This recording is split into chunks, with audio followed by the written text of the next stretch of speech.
పవన్ కళ్యాణ్ గారు పిఠాపురంలో గెలిచే అవకాశాలున్నాయా? అందరికీ నమస్కారం అండి.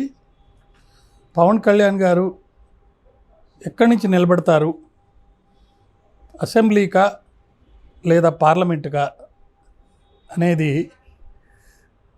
చాలామంది ఎక్కువగా తెలుసుకోవాలని ప్రయత్నం చేస్తున్నారు. గతంలో ఆయన భీమవరం, గాజువాక రెండిట్లో కూడా అసెంబ్లీకి నిలబడి ఓడిపోవడం జరిగింది. ఆ తదనంతరం ఆయన రాజకీయ నాయకుడిగా ముందుకు వచ్చి ప్రస్తుతం ఆయన 3 పార్టీల కలయిక్కి అంటే సమన్వయానికి, అంటే 3 పార్టీల మధ్యలో పొత్తుకి ఆయనే ప్రథమంగా ముఖ్యంగా వ్యక్తిగా మనం భావించుకోవచ్చు.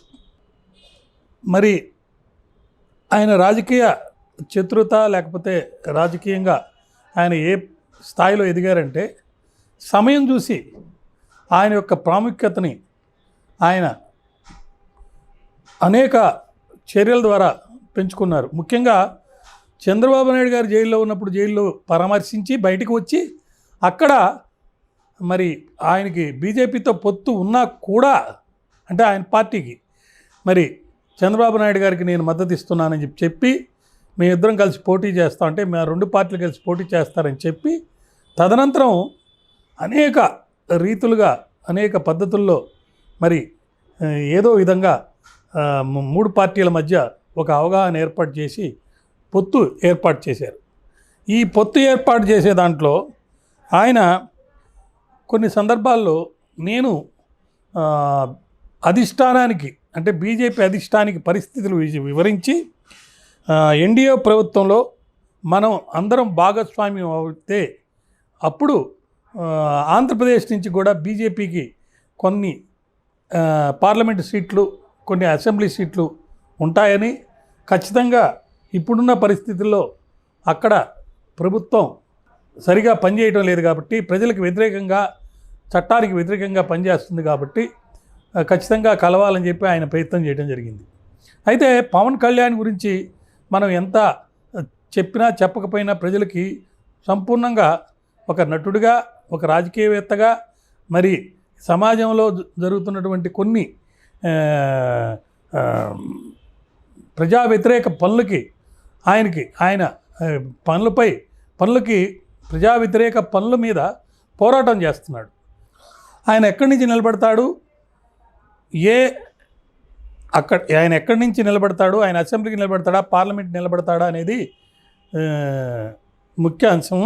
అయితే ప్రస్తుతం ఆయన కాకినాడ లోక్సభ స్థానం నుంచా లేకపోతే అసెంబ్లీ నుంచా, పిఠాపురం అసెంబ్లీ నుంచి నిలబడతాడా, ఇదే చాలా మంది మధ్యలో చర్చలు జరుగుతున్నాయి. ఆయన ప్రకటించిన ప్రకారము తంగెళ్ళ ఉదయ శ్రీనివాస్ అనే ఆ వ్యక్తి కాకినాడ పార్లమెంట్ నుంచి నిలబడతాడని, తను పిఠాపురం అసెంబ్లీ నుంచి నిలబడతాడని చెప్పి చెప్పడం జరిగింది. అయితే బీజేపీ పెద్దలు లేదా కూటమిలో పెద్దలు ఆయన్ని పార్లమెంట్కి పంపించాలి, పార్లమెంట్కి నిలబడమని చెప్తున్నారు అని చెప్పి ఆయన చెప్పడం జరిగింది. అయితే ఒకవేళ ఆయన కనుక పార్లమెంట్లో కనుక నిలబడితే, అంటే కాకినాడ పార్లమెంట్కి ఆయన నిలబడితే అప్పుడు తంగెళ్ళ ఉదయ శ్రీనివాస్ అనే ఆయన పిఠాపురంలో నిలబడతారని చెప్పి చెప్పుకోవడం జరిగింది. అంతేకాకుండా తనని ఓడించే బాధ్యత మిథున్ రెడ్డి గారు, చిత్తూరు జిల్లా నాయకుడు మిథున్ రెడ్డి గారికి అప్పచెప్పినట్టు, ఆయన 100 నుంచి 150 కోట్లైనా ఖర్చు పెట్టి ఈయన ఓడించేదానికి ప్రయత్నం చేస్తున్నట్టు, ఒక్కొక్క వ్యక్తికి సుమారు ₹1,00,000 డబ్బు కూడా ఓటర్కి ఇచ్చి ఇతన్ని ఓడించేదానికి ప్రయత్నాలు చేస్తున్నారని చెప్పి కూడా ఆయన చెప్పడం జరిగింది.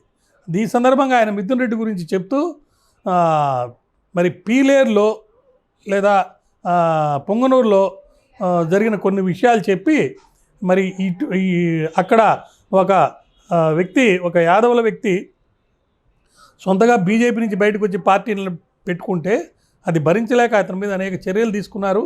అటువంటి వ్యక్తి బీసీలకు ఎట్లా మరి ప్రొటెక్ట్ చేస్తాడు, చేయలేడు అని చెప్పి ఈయన చెప్తున్నాడు. అంటే మిథున్ రెడ్డి గారు ఇక్కడ నిలబడకపోయినా అక్కడ నిలబడే వ్యక్తి చాలా ఇంపార్టెంట్. అది వంగా గీతా గారు అనే ఆమె నిలబడుతున్నారు. ఈ వంగా గీత గారికి రాజకీయ నేపథ్యం ఉంది. ఆమె వకీలుగా పనిచేశారు. పార్లమెంట్లో ఉభయ సభల్లో ఆమె మెంబర్గా ఉండటం జరిగింది. తర్వాత జిల్లా పరిషత్ చైర్మన్గా కూడా చేశారు. మంచి విద్యాధికురాలు. ఆమెకి ప్రజలతో మంచి సత్సంబంధాలు ఉన్నాయి. పిఠాపురంలో కూడా ఆమె కొంతకాలం ప్రాక్టీస్ కూడా చేయటం జరిగింది. అంటే అక్కడ కూడా వచ్చి కోర్టులలో ఆమె ప్రాక్టీస్ చేయటం జరిగింది. ఈ సందర్భంలో ఆమె మంచి క్యాండిడేట్గా అందరూ అనుకుంటున్నారు. అయితే ఉండవెల్లి అరుణ్ కుమార్ గారు చెప్పినట్టు ఇప్పుడు అక్కడ ఆంధ్రప్రదేశ్ రాష్ట్రంలో జరిగే ఎన్నికల్లో వైసీపీ పార్టీ తరపున ప్రతి చోట అక్కడ నిలబడే వ్యక్తి కాదు, జగన్ నిలబడినట్టే అనుకోవాలి. ఎవరైనా సరే జగన్ మీదనే పోరాటం చేయాలి. జగనే క్యాండిడేట్గా అవుతాడు అక్కడ.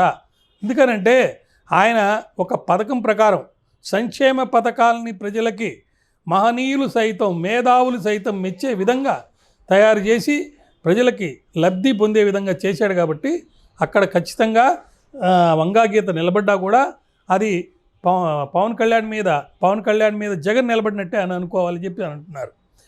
మరో పరిస్థితి ఏంటంటే అక్కడ ఎక్కువ మంది మరి బీసీ కులస్తులు. అయితే ఇద్దరు వంగా గీత కానీ ఈమె కానీ ఇద్దరు కూడా బీసీ కులస్తులే. అయితే ఇక్కడ మరి ముద్రగడ పద్మనాభం గారు పక్కనే పక్క కాన్స్టిట్యున్సీ నుంచే ఆయన నిలబడి గెలిచి ఎన్నికల్లో పెద్దాపురం నుంచి గెలుచున్నారు. ఆయన సపోర్టు వంగా గీత గారికి ప్రస్తుతం దొరికింది. ఎందుకంటే ఆయనకి చాలామంది కాపు సోదరులు ఆయన్ని ఒక నిజాయితీపరుడుగా వాళ్ళ నాయకుడుగా ఆయన అనుకుంటున్నారు. అయితే ఇది ఇలా ఉంటే ఈ మధ్య మరి డాక్టర్ కే పాల్ గారు ప్రజాశాంతి పార్టీ నాయకుడు, ఆయన విశాఖపట్నంలో ఎంపీగా నిలబడటానికి అన్ని రకాల ఏర్పాట్లు చేసుకొని అక్కడ అదే విధంగా ఎంపీగా గెలిచి మరి విశాఖపట్నం స్టీల్ ప్లాంట్ వాళ్ళకి కానీ లేదా ఎన్నికలు ఎప్పుడు జరపాలనే విషయంలో కానీ అనేక సందర్భాల్లో ఆయన పబ్లిక్ ఇంట్రెస్ట్ లిటిగేషన్ ద్వారా హైకోర్టుకు వెళ్ళి అనేక రకాలైనటువంటి ఆర్డర్స్ తీసుకురావడం జరిగింది.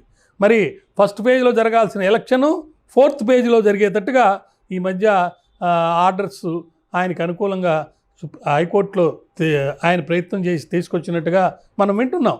అదేవిధంగా విశాఖపట్నం స్టీల్ ప్లాంట్కి కావాల్సిన డబ్బు కూడా డొనేట్ చేస్తాను నేను అని చెప్పి ఆయన కూడా చెప్పడం జరిగింది. ఆయన ఈ మధ్య ఒక ఇంటర్వ్యూలో ఆయన ఏం చెప్పారంటే ఆయన పిఠాపురం మీదుగా వెళ్తున్నప్పుడు మరి కొంతమంది చాలామంది ప్రజలు ఆయన ఎక్కడో టిఫిన్ ఏదో చేస్తుంటే అక్కడికి వచ్చి మీరు ఇక్కడ నిలబడాలని కోరినట్టు దానికి సంబంధించి సంపూర్ణంగా ఆయన అక్కడ నిలబడతారా లేదా అనేది విషయం చెప్పలేదు. కానీ నిలబడే అవకాశాలను మటుకు ఆయన తోచిపుచ్చలేదు. కాబట్టి అది ట్రయాంగిల్ ఫైటా లేకపోతే ఇద్దరి మధ్యలో ఫైటా అంటే ఖచ్చితంగా మనం ఇప్పుడు గమనించాల్సింది జగను పవన్ కళ్యాణ్ మధ్యలో ఒక ఫైట్ లాగా అక్కడ జరగబోతుంది.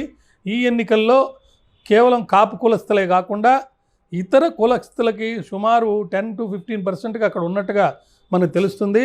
వాళ్ళ యొక్క రోల్ కూడా చాలా ఇంపార్టెంటు. అయితే ఈమె ప్రస్తుతం స్త్రీకి నిలబడింది కాబట్టి ఆమె నాకు కమ్మ కులస్తుల్లో బాగా సపోర్ట్ ఉందని చెప్తుంది. కాబట్టి మరి ఆమెకి మంచి క్యాండిడేట్గా మనం గమనించవచ్చు. అయితే చంద్రబాబు నాయుడు గారికి మరియు బీజేపీ పార్టీకి ఈ 2 పార్టీల మద్దతు సంపూర్ణంగా పవన్ కళ్యాణ్ గారికి ఉంది. అది ఒకటి. విధి విధానాల్లో లేకపోతే దేశాన్ని నడిపే విషయంలో మరి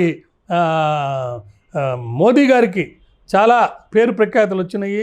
ఆయన ఖచ్చితంగా పవన్ కళ్యాణ్ గారికి సంపూర్ణ మద్దతు ఇస్తారు. కాబట్టి ఇప్పుడు ఎక్కడ చూసినా కానీ ధనం పుష్కలంగా ఖర్చు పెట్టే ఈ పరిస్థితుల్లో ధనం యొక్క రోల్ కూడా చాలా ఇంపార్టెంట్గా ఉన్నది. ఈ పరిస్థితుల్లో అక్కడ జరిగే ఫైటు అది ఇద్దరి మధ్య కానీ ట్రయాంగిల్ ఫైట్ కానీ ఏదైనా కూడా చాలా ఆసక్తికరంగా జరుగుతుంది.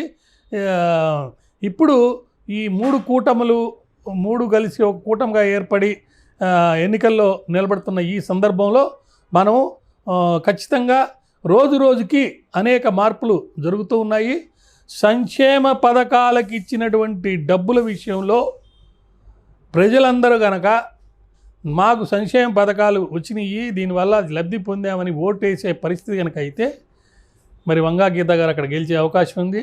అలా కాకుండా మద్యపాన నిషేధము, సినీ చరిష్మా మద్యపాన నిషేధం చేయలేదు కాబట్టి చెప్పినటువంటి ప్రణాళికల్లో లేకపోతే నవరత్నాల్లో ఒకటి చేయలేకపోయాడు కాబట్టి అదేవిధంగా ఇంకా మూడు రాజధానుల విషయంలో కానీ, కరప్షన్ విషయంలో కానీ, ఇసుక దందా విషయంలో కానీ, లేదా రౌడీజం విషయంలో కానీ, లేకపోతే రోడ్లు సరిగ్గా వేయకపోవడం విషయంలో కానీ, లేకపోతే అభివృద్ధి కుంటుపడటం విషయంలో కానీ అనేక తీవ్ర విమర్శలు మరి ప్రభుత్వం మీద ప్రస్తుతం ఉంది కాబట్టి అది యాంటీ ఇంకంబెన్సీ ఓటు అవన్నీ కూడా మరి పవన్ కళ్యాణ్ గారికి చెందే అవకాశం ఉంది.